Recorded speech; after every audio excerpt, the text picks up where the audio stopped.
Hello, this is Dr. Fred Garcia, and presenting to the world a New Year's message from Quantum Medical Associates. And the news is great. First of all, if you've been following my videos on quantum healing, which showed you how to heal your physical body, your emotions, and also your mental body, if you've been following those videos, and you can reference them, and it'll give you a step-by-step approach to physical, emotional, and mental healing. Well, having done that, now for this new year, we're going to use the principles of quantum physics to create an improved, ever-improving reality. This is all facts, absolute, has been proven, and we're going to go step by steps in the next few videos on the basis of quantum physics and how it relates. I've already mentioned in my other videos how it relates to health and healing. Now we're going to go how quantum physics relates to reality creation, something that you have the power to do, you can do, all you need is the information. And here we go. Well, almost 100 years ago in Copenhagen, the greatest minds in history all met, and they came up with a concept of quantum physics, which has a few basic tenets. Number one, that everything is connected, and that everything is energy. At its lowest quantum, it's energy.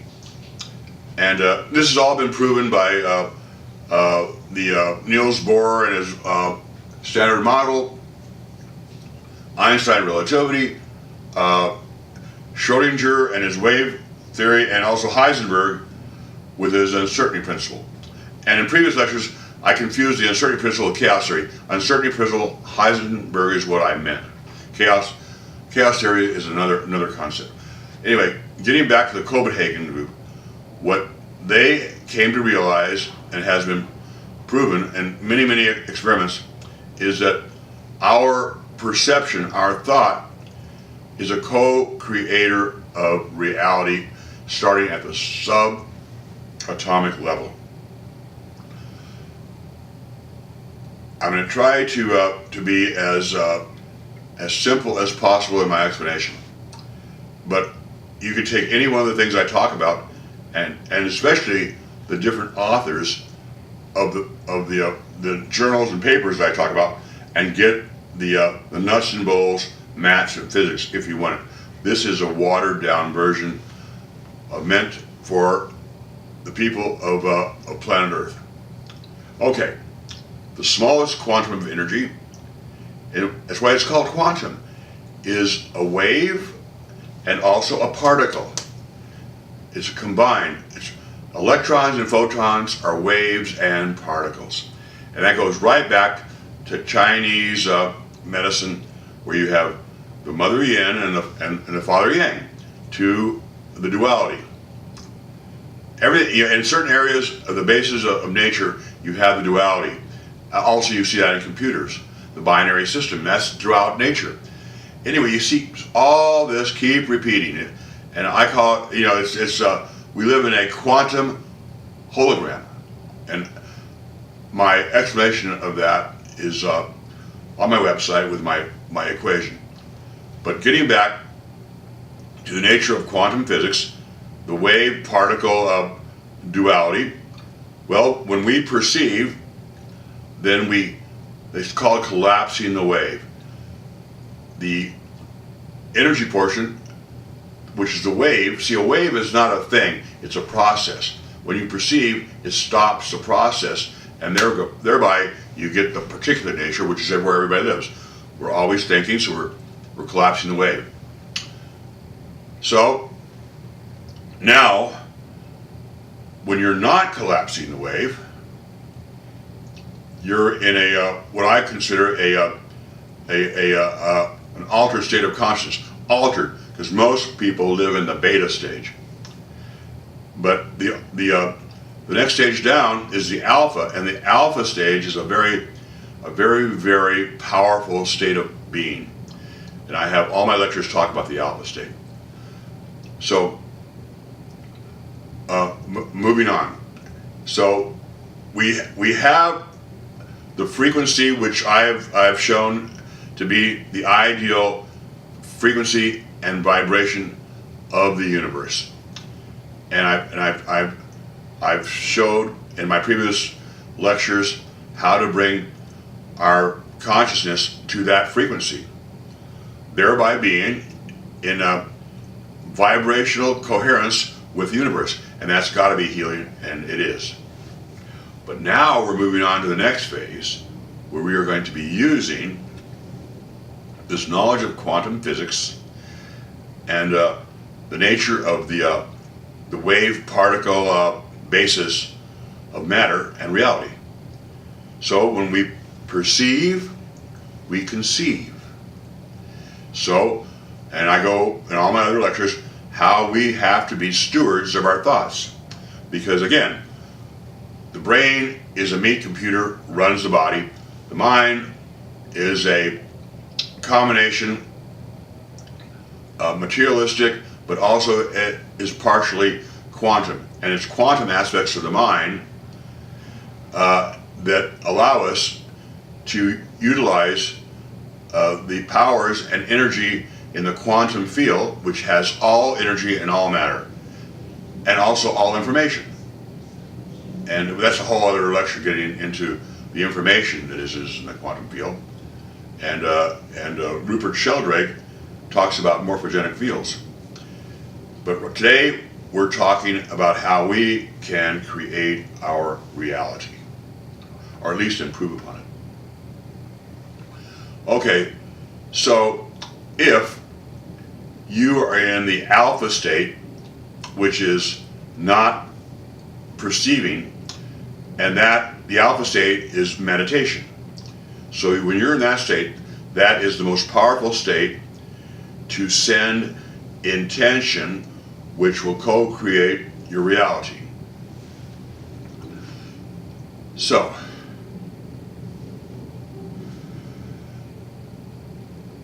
you get into the alpha state, and now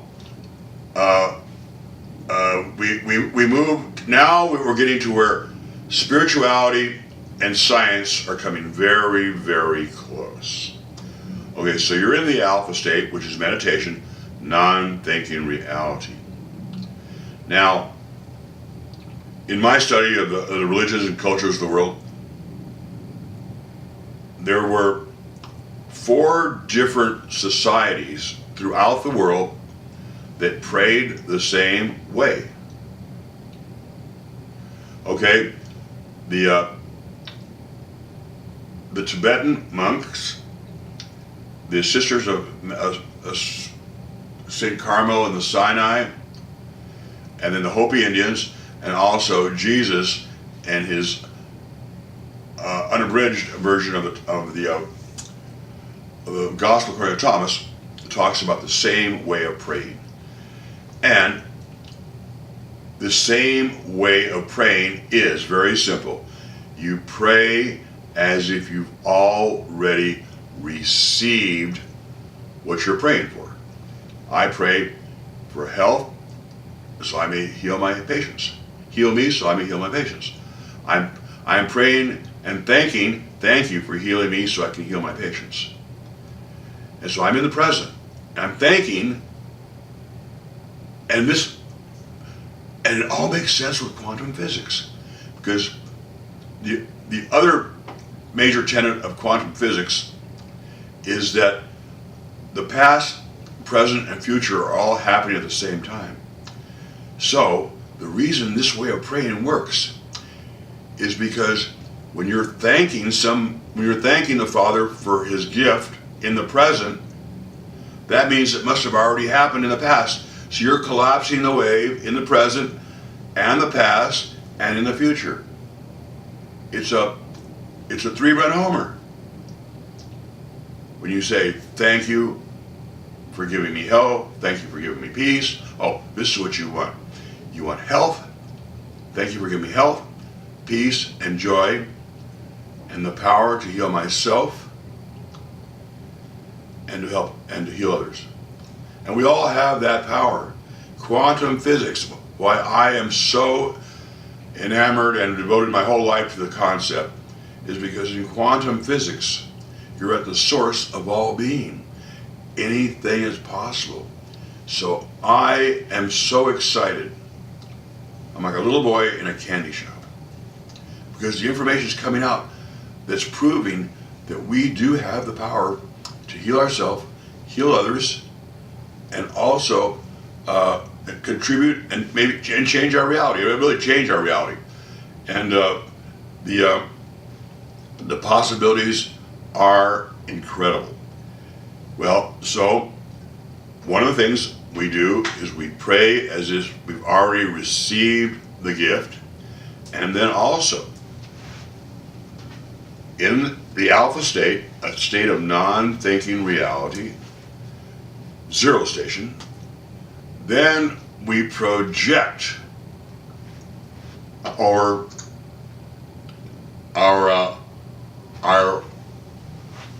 concept or desire, whatever. I hate using that word desire. Buddha, desire is the cause of all suffering. But anyway, we have, say, okay, first of the year, New Year's Eve, Happy New Year. Everybody wants to lose weight. So here we are, and you're going to do all the quantum healing, the diet, the exercise, all that. But now, we're going to use our mind to create a better physical reality. We're at zero station, the alpha state, and then now we're going to visualize ourselves just from there, boom, to that future state in our bathing suit, muscular. For me, I always visualize. I used to be a marathon runner. I always visualize myself jogging up a hill. Yeah, that image is where I want to be again, and that's my goal. But anyway, everybody has their goal. So you go from zero alpha to the goal. No in between thinking. You gotta make the quantum leap. Wow, the quantum leap. Okay, now we're gonna move into, in order to have this power of intention to create our reality, we have to get rid of all the noise. So we have to be monitoring our thoughts. And we talked about that in other lectures, where we get to the non-thinking reality through the breathing and the aware of your awareness, etc., etc. And once you're there, you stray. Thought A comes up. Well, remember the rule, the Garcia two-step. You do not let thought A go to B, C, D. Each one causing more and more stress and internal discord. And you have that power. Thought A, back to alpha, back to alpha. And after a while, see, the mind is like a muscle. The more you use it, the more you can control it. And the ultimate is your mind can be your well, it's in the scripture. I give you a beauty. I give you a good, bad, everything. You choose, and the choice is what you think. That's Christian, and then we go to Buddha. You are what you think. Okay, so our thoughts are very, very powerful. So we need to reprogram the mind so that it only is producing good thoughts. And you say, how is that possible? Well, here is the way. The subconscious. Okay, we talked about the conscious mind, the cognitive mind, and the subconscious. The cognitive mind, and we usually call that the left brain, digests 2,000 bits of information per second. The right brain, the subconscious, digests 400 billion with a B bits of information per second. So, which is the better source of information? And not only the left brain, it's been found, it tricks you. In fact, they don't even call it magic anymore, they call it illusion. It's constantly tricking you, the left brain, because the left brain always has to make sense. The right brain is just a fact finder. Anyway, what we think about and talk about and do most are thoughts, emotions, and memories that go into the subconscious, because it's picking up 400 billion bits of information. And it's been doing that even when you're in your mother's womb. So it has all this information. So if it's all loving, good information, then I think of it as a pot. So when it boils, if it's all good stuff in there, good stuff boils out. Because we all get to the boiling zone at one point or the other. So if you have all bad stuff in there, then the bad stuff boils out. So again, by using the concepts of the non-thinking reality, the alpha state, and then openly monitoring your thoughts, and if it's a bad thought, thought A, you go back to zero, and pretty soon you train your mind not to create bad thoughts, because basically this is a major cause. The bad thoughts, the negative thinking, is the major cause of disease. It now has been documented that the major cause of mental stress, major cause of disease and unhappiness, is mental stress. And mental stress is mostly self-induced. So, utilizing the principles we talked with the quantum mental healing, that should eliminate the mental stress. But again, we spend our whole lifetime talking to ourselves about some future catastrophe, but never happens. So we have to, the quantum healing process and the quantum creation process isn't a pill, you just take it and expect something to happen. No, you have to follow the directions, and then you have to believe in what you're doing. And the reason you should believe in it, because everything I'm telling you is based in science and has been proven, okay? The problem with Western society today, well, universal society, is it hasn't accepted the concepts of quantum physics.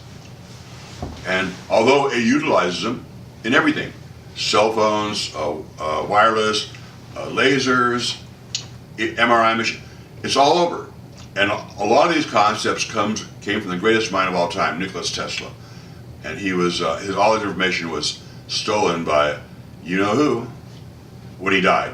And these principles, and the reason yes, excuse me.